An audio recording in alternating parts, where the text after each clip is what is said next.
Hello, English learners. Welcome back to another exciting episode of our podcast, the podcast where we discuss important topics to improve your English. I'm Adam, and today we're talking about a topic that touches every single one of us: education.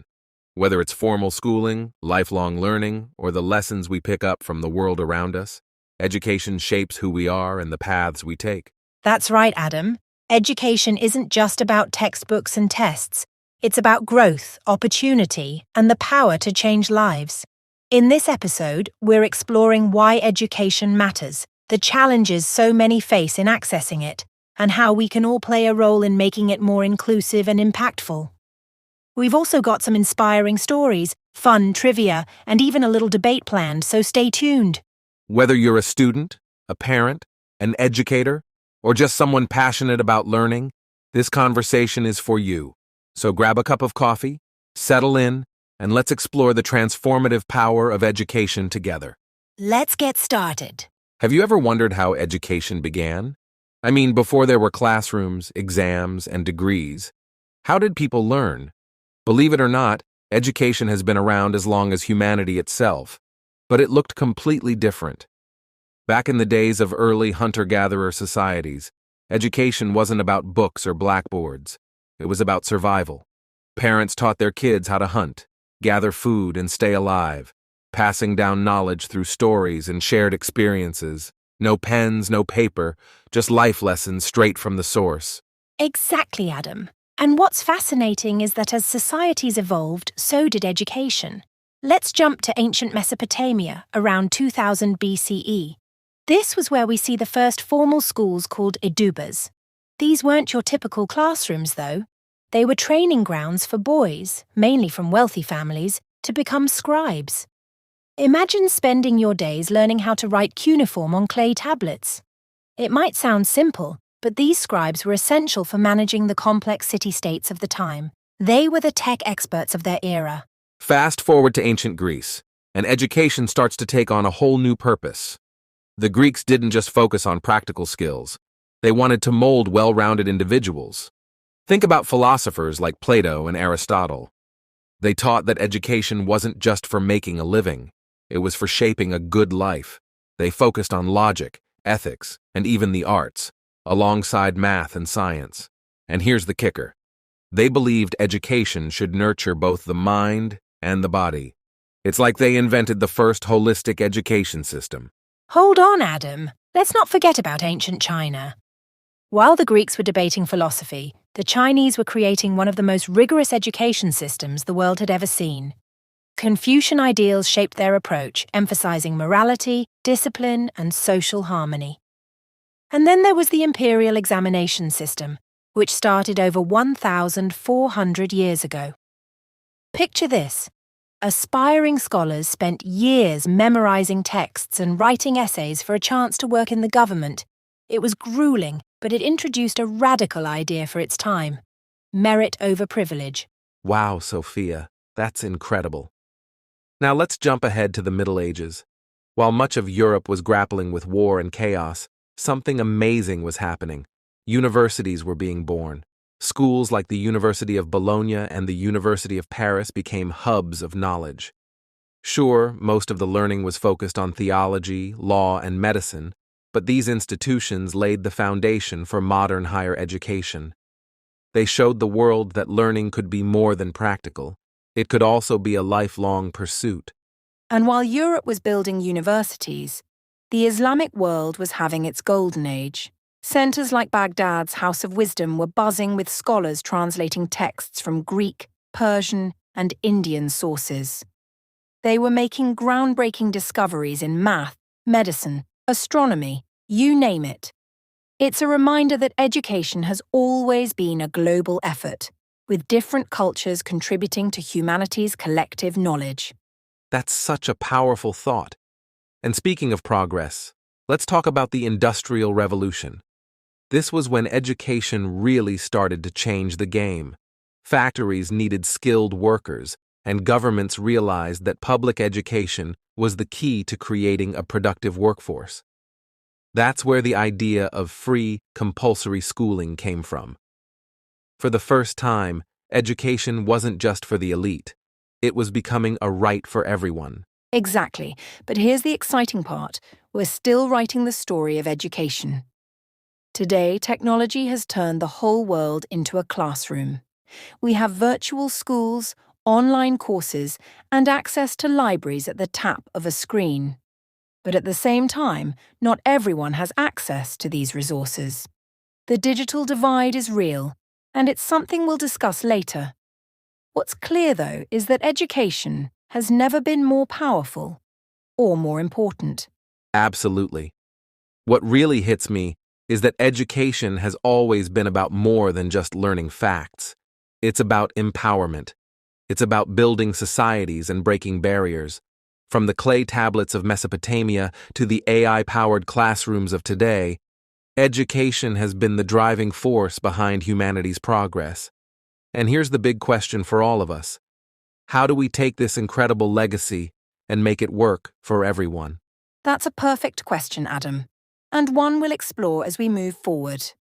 For now, let's take a moment to appreciate how far we've come, from ancient scribes to virtual reality classrooms. All right, now that we've explored the rich history of education, let's bring the focus back to the present. Here's a question for you, Sophia, and for everyone listening. Why does education really matter? I mean, we hear it all the time. Education is the key to success. But what does that actually mean in real life? That's a great question, Adam. For me, education is the foundation of everything. It's about more than just getting a job or earning a paycheck. Education helps us understand the world, think critically, and make informed decisions. Whether you're figuring out how to vote, managing your finances, or even just solving everyday problems, education gives you the tools to navigate life. Exactly.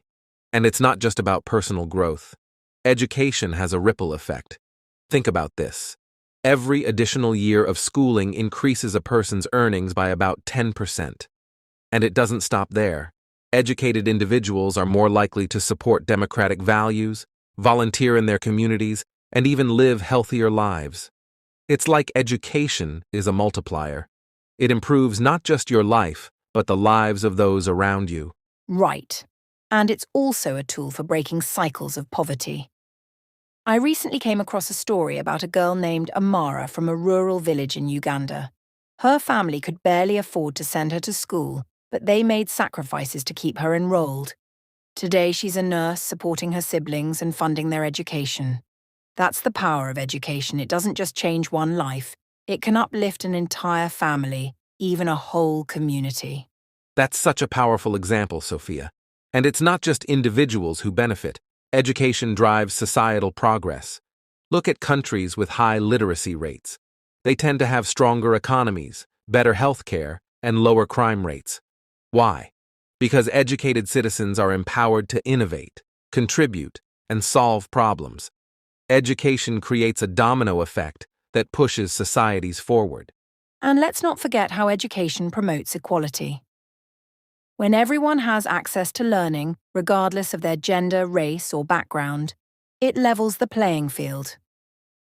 Think about the fight for girls' education around the world. Organizations like Malala Fund have shown us that educating girls leads to delayed marriages, lower infant mortality rates, and stronger economies. It's simple.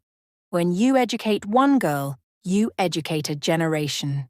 That's such an important point. And education isn't just about traditional schooling either. Lifelong learning is a game changer, especially in today's world where technology is evolving so fast.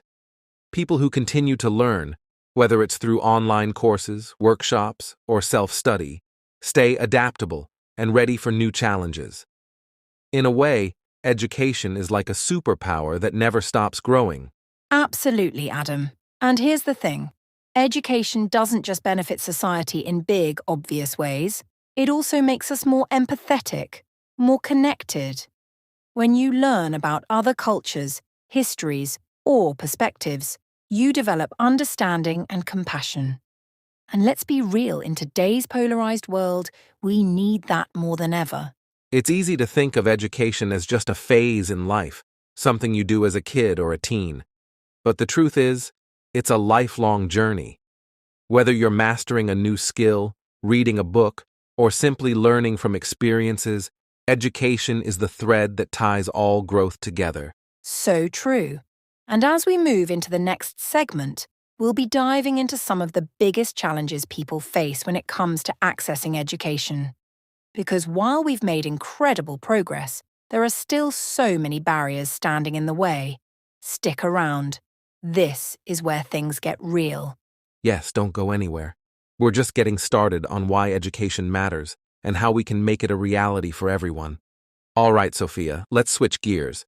Education is universally praised, but there are so many misconceptions about it that can hold people back. Let's break down some of these myths and talk about what education really is and isn't. Here's one that I hear all the time. Formal education is the only path to success. What do you think about that? Oh, Adam, that's such a big one. While formal education like school and college is important, it's not the only way to learn or succeed.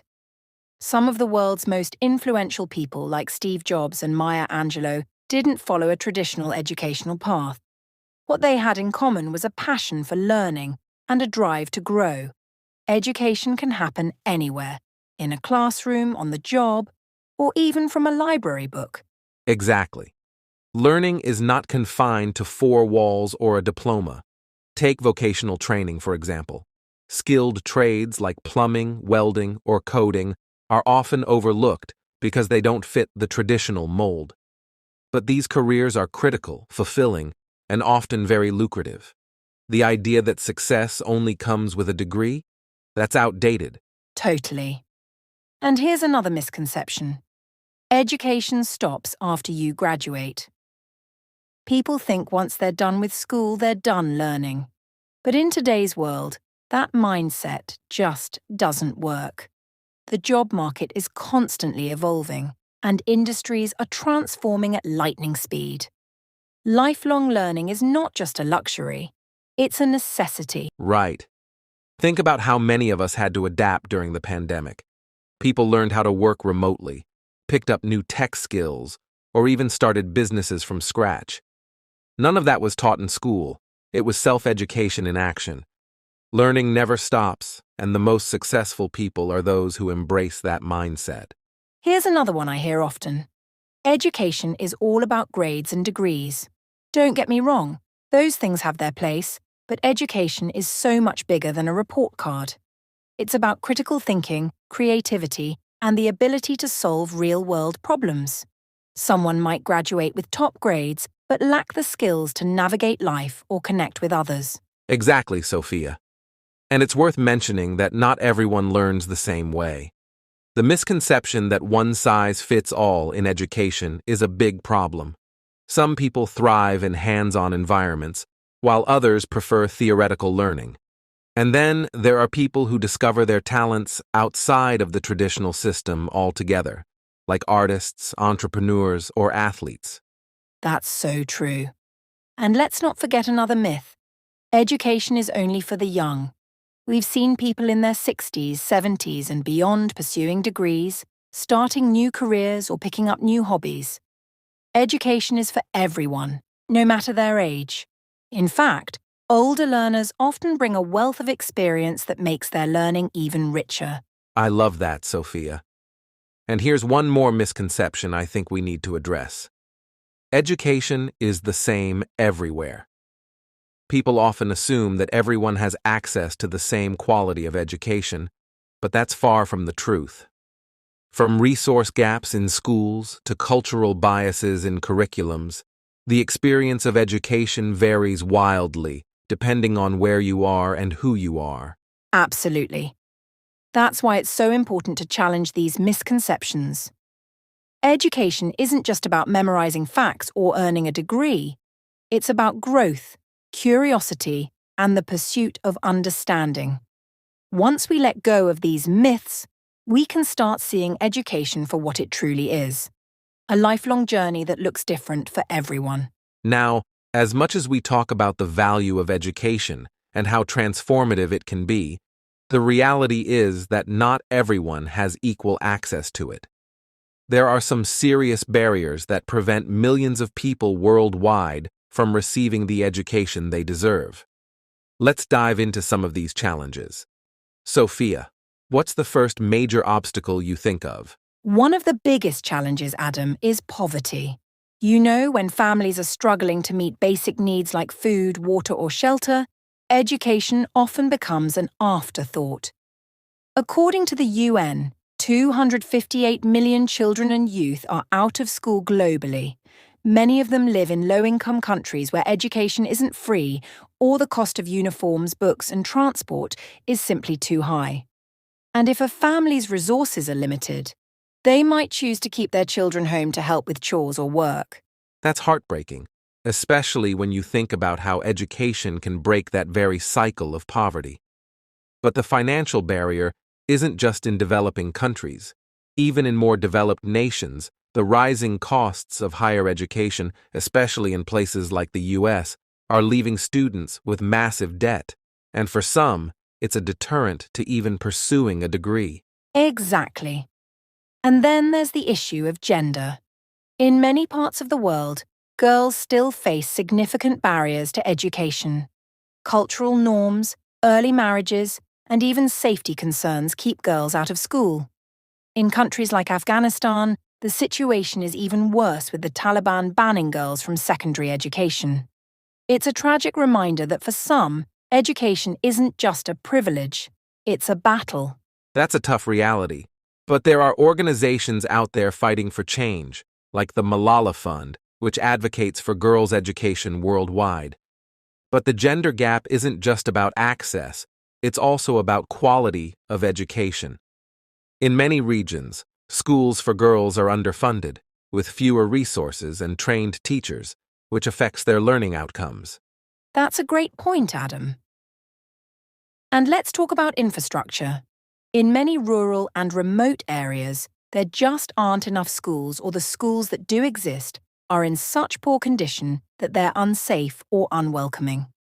There might be a shortage of teachers, outdated materials, or classrooms that can't even accommodate all the students. For some, the walk to school is hours long, if they even have the option to go. Right. And let's not forget about technology. We've seen how quickly the digital divide has become a barrier to learning, especially during the pandemic.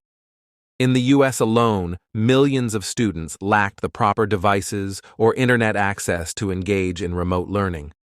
When we think of education today, we often think about online resources, apps, and virtual classrooms.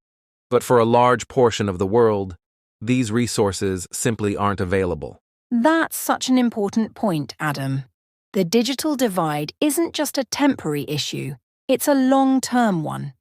Without access to the internet, students can't access online courses, research materials, or even stay connected with their peers. In rural areas of Africa, Asia, and Latin America, many schools don't even have electricity, let alone the tech needed for modern learning. And don't forget about disabilities. For children and adults with physical or learning disabilities, education is often inaccessible. Schools might not have the necessary accommodations, like ramps, braille textbooks, or specialized learning plans, to ensure everyone can learn effectively. It's another reminder that true education means creating inclusive spaces where everyone has the opportunity to thrive. That's exactly right, Adam. It's not just about opening the doors to education, it's about making sure that once students walk through those doors, they're equipped to succeed. We're talking about accessible classrooms, diverse teaching methods, and a curriculum that considers the needs of all learners. Absolutely. And one final challenge that I want to touch on is societal attitudes. In some places, education simply isn't valued. For example, in many parts of the world, there's a belief that girls don't need to be educated because they're just going to be wives and mothers. In other places, there's a stigma against certain kinds of education, like vocational training or technical schools, as if they're lesser than traditional college degrees. These outdated mindsets can limit opportunities for millions of people. That's a huge barrier, Adam. Education has to be seen as a right, not a privilege, and that shift in mindset is critical. Everyone deserves the chance to learn, to grow, and to find their path, whether that's through a university degree, a trade school, or self-education. Exactly. So, while we've made great strides, these challenges are real, and they need to be addressed. The good news is that many organizations and initiatives around the world are already working to overcome these barriers. But it will take all of us, governments, communities, educators, and individuals, to make sure education is truly accessible to everyone. So now that we've looked at the past and the present of education and the challenges standing in the way, let's talk about the future. Where do you see education going in the next 10, 20, or even 50 years? It's hard to predict everything, but I think we can make some pretty exciting guesses. Sophia, what do you think is going to be one of the most exciting changes? Well, Adam, one of the first things that comes to mind is technology. We've already seen how online learning, virtual classrooms, and even AI-powered tools are transforming education. But I believe the future of education will be even more immersive. Imagine virtual reality classrooms where students can travel to ancient Rome, conduct science experiments in space, or explore the human body in 3D, all without leaving their desks. It's not science fiction anymore, it's on the horizon. That's an incredible thought. VR and AR, augmented reality, are already making waves in certain subjects, and as those technologies improve and become more accessible, the way we experience education will completely shift. It's not just about watching a lecture anymore. It's about interacting with content in a way that makes it come alive. Plus, think about how much more engaging that would be for students who have different learning styles. Exactly. And when we talk about accessibility, tech could be a game changer. I mean, we've discussed the digital divide, but imagine a future where high-speed internet and devices are as accessible as a pencil and paper. Imagine students in rural villages in Africa or the Amazon rainforest being able to access top-tier education through satellites or low-cost internet connections. That's the kind of future we could be working toward if we break down those infrastructure barriers. That would be a dream. But beyond tech, I think the future of education will also be about personalization. Right now, education tends to follow one-size-fits-all, but we're starting to see more and more solutions that cater to the individual. AI and machine learning could analyze how a student learns best, whether they need more visual aids, hands-on practice, or verbal explanations, and tailor lessons accordingly. It's like having your own personal tutor available 24/7. Exactly, Adam. Personalized learning means that we can move away from the traditional one-pace-fits-all model. Some students might need more time with a topic, while others might be ready to move ahead. With the right tech and resources, we could see a world where every student gets the exact level of support they need to thrive. And this isn't just for K-12 education, by the way. We're seeing the rise of personalized learning in higher education and even in the workplace, where employees can learn at their own pace through digital platforms and microcourses. Speaking of personalized learning, another big change I foresee is a shift in credentialing. In the future, we might move away from traditional degrees as the primary marker of success. Instead, we could see more emphasis on skills-based certifications. For example, if you're learning to code, companies might be more interested in your portfolio and the projects you've worked on rather than whether you've got a computer science degree. The gig economy is already embracing this idea, and I think it's only going to grow. That's a huge shift, and it's already happening in some sectors. Take platforms like LinkedIn Learning or Coursera, where people can take courses from top universities and earn certificates. Some companies are starting to value these alternative credentials more than formal degrees, especially when it comes to practical skills. In the future, we might see even more industries embrace this, focusing on what you can do rather than where you learned it. And that leads us into the future of lifelong learning.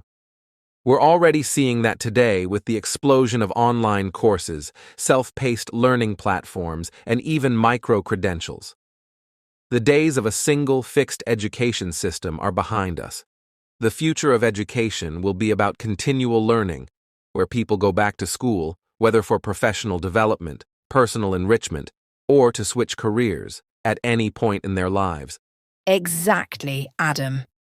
It's all about adaptability and resilience. With the world changing so rapidly, we're all going to need to keep learning and evolving. The future isn't about finishing school and getting it over with. It's about integrating learning into every part of our lives. Whether it's picking up a new skill to stay competitive in the job market, or just learning a new hobby for personal growth. Right. And with that kind of mindset shift, we can also expect to see education become more inclusive, not just in terms of accessibility, but also in terms of content. As more voices are heard, we'll see a curriculum that reflects a broader range of perspectives. Think about how much we can learn from cultures, histories, and ideas that have been overlooked or marginalized in traditional education systems. The future of education is going to be diverse, reflective, and global. That's a beautiful vision. And let's not forget the role of collaboration.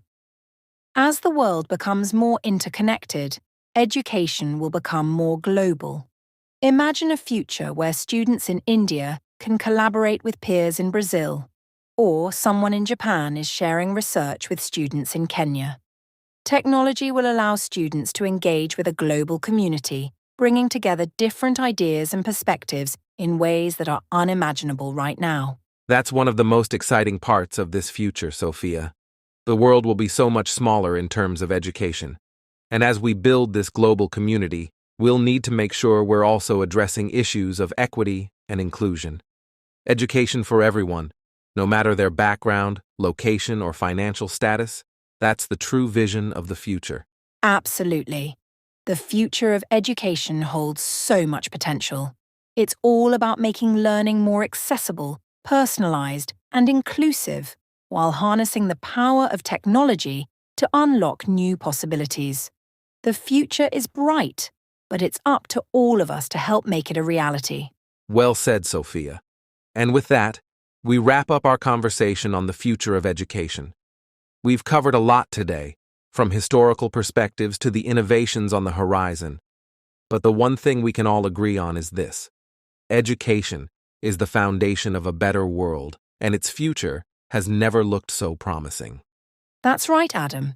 Thank you to everyone for joining us today. We hope you're as excited about the future of education as we are. If you've enjoyed this conversation, be sure to share it with your friends and family.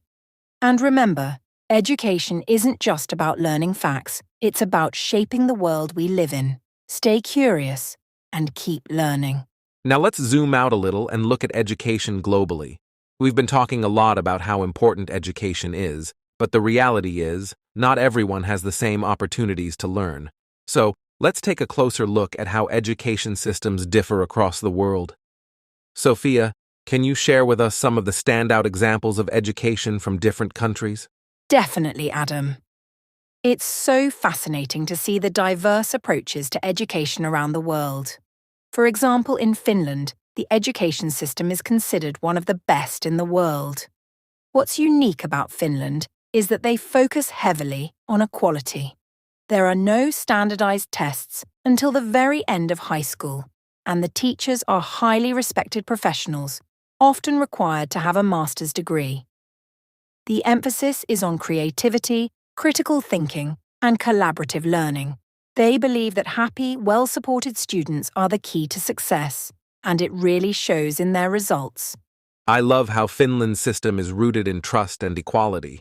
It's a great reminder that education isn't just about tests and scores. It's about fostering a love for learning. But not every country has that same approach, right? Exactly. Take countries like India or China, for instance. In India, education can be a bit more competitive, with a strong focus on rote memorization and exams. The pressure to succeed academically can be overwhelming, especially in urban areas where school systems are overcrowded. In rural parts of India, access to quality education is a huge challenge due to a lack of resources, infrastructure, and trained teachers. But there are also organizations like Pratham and Teach for India working to address these gaps and improve literacy rates. It's wild to think about how different the experience of education can be depending on where you are. And it's not just limited to countries like India. Even in a country like the US, we see a huge disparity between schools in affluent areas and those in low-income neighborhoods. School funding is often based on local taxes, so wealthier areas have access to better facilities, more experienced teachers, and extracurricular programs, while poorer areas may struggle with basic resources like textbooks and school lunches. That's such an important point, Adam.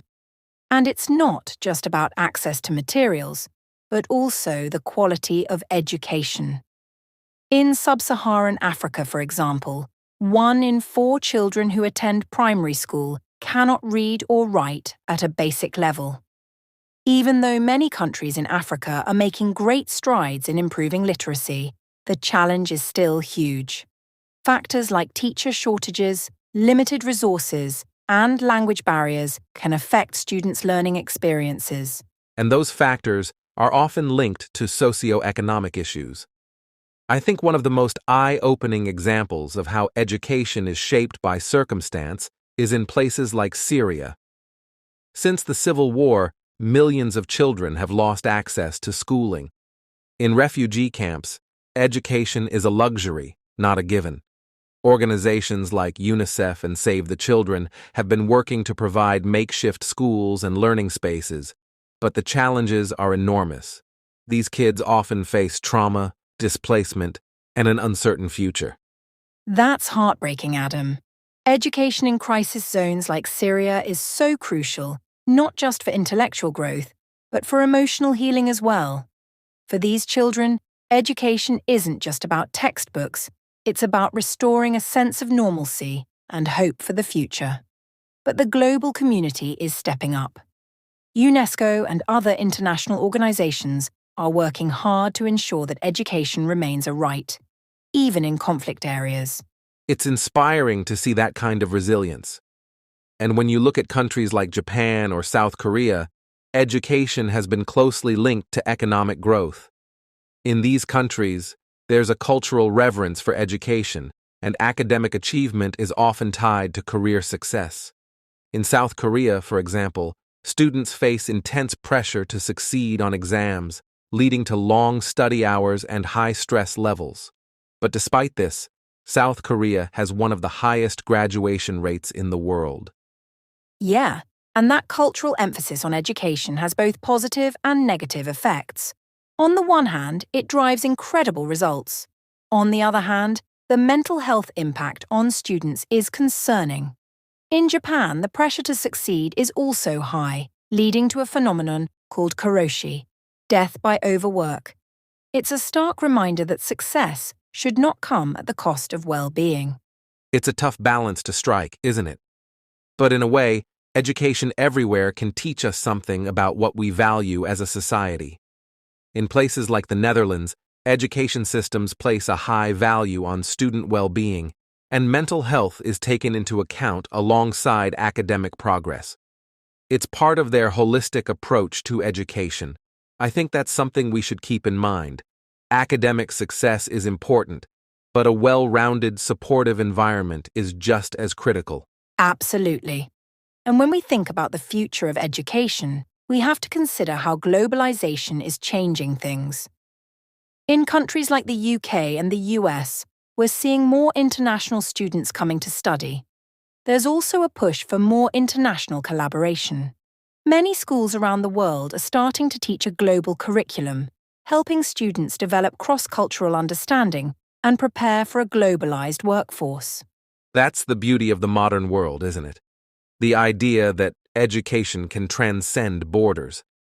Technology is making it easier for students to learn from anyone, anywhere. We're seeing collaborations between schools in different countries, and platforms like Khan Academy and Coursera are providing free and accessible education to people from all walks of life. Exactly. And we're also seeing more people push for education reform. People are waking up to the fact that education isn't just about textbooks and exams. It's about critical thinking, creativity, and fostering values like empathy, collaboration, and resilience. Across the world, governments, NGOs, and community groups are working toward making education more inclusive, more diverse, and more accessible. Which brings us full circle, doesn't it? Education should be seen as a right, not a privilege. Whether you're in Finland, India, Syria, or the US, everyone should have the opportunity to learn and grow. And as we move forward, the hope is that the global community will continue to come together to ensure that access to education is equitable for all. That's the dream, Adam. The future of education should be about breaking down the barriers that prevent people from learning wherever they are. It's about creating a world where every child, regardless of their background, nationality, or circumstances, has the chance to reach their full potential. Well said, Sophia. We've covered a lot in this segment: how education looks in different parts of the world, the challenges people face, and the importance of making education accessible to all. It's an ongoing effort, but every step toward equality in education is a step toward a better world. That's right, Adam. And that's a great note to end on. Thanks so much for joining us today, and we hope you'll continue to think globally about education and what role you can play in making it better for everyone. As we've explored the different facets of education, one thing has become clear: it has the power to transform lives. Education is often the spark that lights up a path toward a better future. So, to end on an inspiring note, let's share some incredible stories of individuals whose lives were completely changed by education. Sophia, do you have a story to kick us off? I do, Adam. Let's start with Malala Yousafzai, someone most of us have heard about but whose story never fails to inspire. Malala grew up in Pakistan's Swat Valley, where the Taliban tried to ban girls from going to school, but instead of staying silent, she spoke out, publicly advocating for girls' education. For that, she was shot in the head by the Taliban at just 15 years old. She survived and didn't let that stop her. Today, Malala is the youngest ever Nobel Prize laureate and a global advocate for education. Her story reminds us how powerful education is and how some are willing to risk everything for the right to learn. Malala's story gives me chills every time I hear it. She's proof that one voice can spark a global movement. And speaking of global movements, I want to highlight William Kamkwamba, the boy who harnessed the wind. William grew up in Malawi, where his family struggled with poverty and famine. He had to drop out of school because his family couldn't afford the fees, but he didn't stop learning. Using books from a local library, William taught himself how to build a wind turbine to power his home. That project not only changed his family's life, but inspired his entire village. His story is a testament to the idea that education isn't just about formal schooling, it's about curiosity and resilience. That's such an amazing example, Adam. And it's so true. Education doesn't have to happen in a classroom. Take Frederick Douglass, for instance. Born into slavery in the US, it was illegal for him to learn how to read and write. But he taught himself anyway, understanding that education was his path to freedom. He went on to become one of the most influential abolitionists and writers of his time, proving that education is a form of liberation. Absolutely, Sophia. Douglas's story is such a powerful reminder that education is often the key to breaking chains, whether they're literal or metaphorical. And today, there are modern stories of perseverance, like Elizabeth Nyamayaro, who grew up in Zimbabwe during a drought. She was saved by a UN worker who gave her a bowl of porridge. That moment inspired her to pursue education and work for the UN herself. She overcame incredible odds to achieve her dream, and now she's an advocate for women's rights and global development. Wow, that's so inspiring, Adam. And it shows how even small acts of kindness can set someone on a life-changing path. Another story I love is about Khadijah Williams, who grew up homeless in the US. She moved from shelter to shelter, often missing school or struggling to keep up. But Khadijah never gave up on her education. She managed to graduate high school as a top student and earned a full scholarship to Harvard. Today, she's an advocate for education equity and proof that determination and support can help overcome even the toughest circumstances. These stories all share a common theme: education as a catalyst for change. But it's not just individuals who are inspiring. Entire communities have shown what's possible when education becomes a priority. For example, there's a village in India called Piplantry, where they plant 111 trees every time a girl is born. Alongside this beautiful environmental initiative, they ensure that these girls receive an education. The result? A thriving, empowered community that values both girls and sustainability. I love that, Adam. It's such a creative way to combine education with a social message. And on the global stage, we've seen programs like the Barefoot College in India, which trains women from rural communities around the world, many of whom are illiterate, to become solar engineers. These women go back to their villages, bringing light and empowerment to their communities. It's proof that education can happen at any stage of life and still make a massive impact. That's such a powerful example, Sophia. It's incredible how education can ripple outward, changing not just an individual's life, but entire communities. And as we've seen, education doesn't discriminate. Whether it's a child in a refugee camp, a girl in a remote village, or an adult looking for a second chance, education has the power to ignite transformation. Exactly, Adam. These stories remind us that while the challenges to accessing education are real, the impact it can have is immeasurable.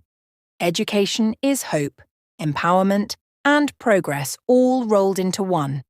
And every step we take to make education more accessible is a step toward a brighter future for everyone. So if you're listening to this and wondering how you can make a difference, start by supporting organizations that focus on education, mentoring someone in your community, or even sharing these stories to inspire others. Education is a shared responsibility, and every small effort counts. Well said, Adam.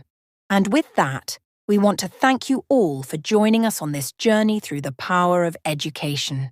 Remember, no matter where you are or what your circumstances may be, learning is always within reach. Stay inspired, stay curious, and never stop believing in the transformative power of education. All right, folks, it's time to switch gears. We've covered some heavy and inspiring topics, but now we want to lighten things up with a fun and engaging segment. Sophia, how do you feel about a little friendly competition? Oh, I'm ready, Adam. Bring it on. Are we doing a quiz or a debate today? Let's do both. First, we'll start with a quick education-themed quiz to test our knowledge and maybe stump each other. And then we'll dive into a mini debate on a fun topic. How does that sound? Sounds perfect. Let's go. I'm warning you, though, I've been brushing up on my education trivia. Okay, first question. Sophia, this one's for you. Which country has the oldest university in the world that's still in operation? Oh, that's a great question. I think is it Al Qarawiyyin University in Morocco? Ding, ding, ding. You're absolutely right. Al Qarawiyyin, founded in 859 AD, is the oldest continuously operating university. Impressive start, Sophia. Thank you, thank you. Your turn, Adam. What is the literacy rate in Finland, one of the world's top-performing education systems? Finland is known for its excellent education system, so I'm going to guess 100%. Spot on, Adam. Finland's literacy rate is indeed close to 100%. All right, final question for the quiz. What's the most spoken language in the world, and how does it impact global education? Oh, that's a two-parter. The most spoken language is Mandarin Chinese, but English is often considered the global language of education because so many universities and resources are in English. Exactly! Great job, Adam. And that wraps up the quiz. Looks like we're both tied. Okay, Sophia, let's move to the debate. Here's the topic. Should schools focus more on practical skills like coding and financial literacy, or traditional subjects like history and literature? I'll let you choose your side. Ooh, great topic. I'll argue for practical skills. In today's fast-paced, tech-driven world, skills like coding, budgeting, and critical thinking are essential. Schools should prepare students for real-life challenges, and focusing on practical skills is the best way to do that. Good points, but I'll take the side of traditional subjects. History and literature teach us about the world, culture, and the human experience. They build empathy, analytical thinking, and an understanding of where we've come from. Without them, we'd lack the foundation to make sense of our future. True, but if students don't know how to balance a budget or navigate technology, they'll struggle in the real world. Traditional subjects are important, but they can be integrated into practical learning. For example, literature could teach communication skills, and history could include lessons on economic systems. Fair point, but I think traditional subjects provide context. Coding without understanding ethics or financial literacy without historical perspective can lead to short-sighted decisions. A well-rounded education combines both practical skills and the depth of traditional subjects. Okay, I'll give you that. Balance is key. But maybe the future of education is about blending the two, teaching history through immersive VR or coding through storytelling. What do you think? I couldn't agree more, Sophia, and I think we can call this debate a tie, too. As we near the end of this episode, it's time to focus on the most important question. How can we make a difference in education? Sophia, where should someone start if they want to contribute? That's such an important question, Adam. The best place to start is with small, actionable steps. For example, you can volunteer your time at a local school or library.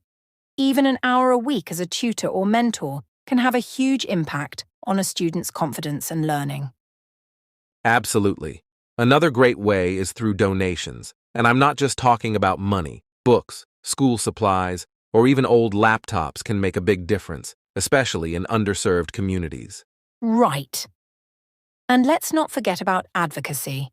Use your voice to raise awareness about the importance of education. Share posts on social media, sign petitions, or talk to your local leaders about funding education initiatives. Sometimes, just starting a conversation can inspire others to take action too. Good point. And for those who want to go the extra mile, you can support or partner with organizations that focus on education, like the Malala Fund, Teach for All, or even local nonprofits in your area. These organizations know where help is needed the most. True. And if you're feeling really ambitious, you could even start your own initiative, like organizing a book drive, a fundraiser, or setting up a free tutoring program in your community. These grassroots efforts can create a direct and personal impact. One thing I'd add is supporting teachers. Teachers are the backbone of education, and they often face challenges like limited resources or long hours. Helping them, whether through donations, volunteering in classrooms, or simply appreciating their hard work, can make a huge difference. Exactly. And let's not forget how powerful mentorship can be. Sometimes all a student needs is someone to believe in them. If you have skills or experience to share, becoming a mentor can change a life. So, whether you're donating a book, volunteering an hour, or even just spreading awareness, remember that every small action counts. Together, we can work toward a brighter, more educated future for all. Well said, Adam. Education is everyone's responsibility, and we all have the power to contribute in our own way. All right, it's time for one of the best parts of the podcast, answering your questions. We've received some great ones, and we're excited to dive in. Sophia, what's the first question? Our first question is from Priya in Delhi. How can parents support their children's education if they're not highly educated themselves? That's such an important question. Absolutely. Priya, one of the best ways parents can help is by creating a supportive learning environment at home. Encouraging curiosity, setting aside time for homework, and showing interest in what their children are learning can make a big difference, regardless of their own education level. Exactly. And parents can also connect with teachers or community programs for resources and guidance. It's not about knowing all the answers. It's about showing your child that learning matters. Our next question is from James in London. Is technology the answer to solving education inequality? Great question, James. Technology can definitely help bridge gaps by making resources like online courses and tutorials accessible to more people.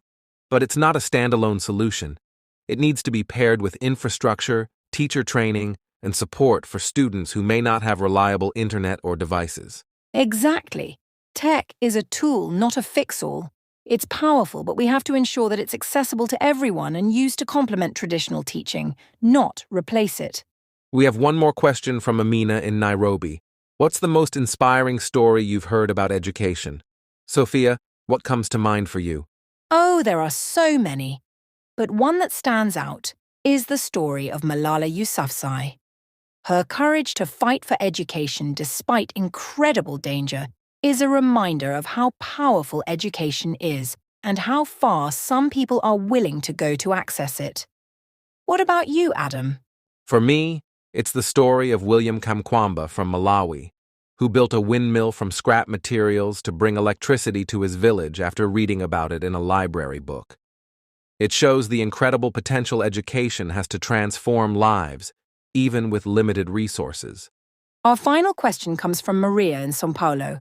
How can we make learning more engaging for students? Great question, Maria. One way is by making learning interactive, using games, group projects, or hands-on activities. When students are actively involved, they're more likely to stay engaged. Absolutely. And connecting lessons to real-life applications can make a big difference. When students see how what they're learning applies to their world, it becomes more meaningful and exciting. Thanks to everyone who sent in questions. If we didn't get to yours, don't worry. We'll try to include it in a future episode. And that brings us to the end of today's episode. We've explored so many facets of education, from its history and challenges to its inspiring stories and the difference each of us can make. Absolutely, Adam. Education is such a vast and vital topic, and it's been incredible diving into it with you and our amazing listeners. We hope this episode left you feeling informed, inspired, and ready to take action. Remember, education isn't just about schools or classrooms. It's about lifelong learning and creating opportunities for everyone to thrive. Whether you're a student, teacher, parent, or just someone who cares about the future, you can play a role in making a difference. And we want to hear from you. What did you think of today's episode? Do you have your own stories or questions about education? Send them our way, and we might feature them in a future episode. Don't forget to subscribe to our podcast and leave us a review. It really helps us reach more listeners who care about these important topics. And if you want to connect with us, follow us on social media or check out our website for updates, resources, and ways to get involved. Education is a journey, and we're so grateful to have you on this one with us. Thank you for tuning in, and until next time, keep learning, keep growing, and keep inspiring change. Thank you.